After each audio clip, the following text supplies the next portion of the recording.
রাজকন্যা। হাল্ক, তুমি এখানে কি করছো? হাল্ক, তুমি চলে যাও।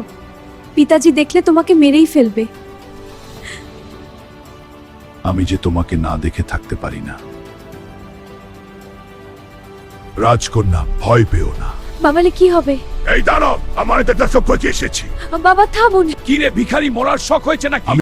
দেখুন, মৃত্যু ছাড়া আমাকে কেউ রাজকুমারীর থেকে আলাদা করতে পারবে না। তবে শোন, তোকে 3টা শর্ত মানতে হবে। যদি মানতে পারিস তাহলে রাজকুমারীকে তোর হাতে তুলে দেব। শর্ত না মানতে পারলে তোর মাথা কাটা যাবে। শুকনো মরুভূমিতে এক রাতে গাছে ফুল ফোটন হবে। শর্ত 2, খালি হাতে বন্য ঘোড়াকে বশ মানাতে হবে। শর্ত 3, নিজের প্রাণের ভয় না করে রাজ্যকে রক্ষা করতে হবে। আমি আপনার শর্তে রাজি। যাচ্ছি আমি। বন্ধুরা, পরবর্তী পর্ব দেখতে চাইলে কমেন্ট করে জানান, সাথে সাবস্ক্রাইব করতেও ভুলবেন না।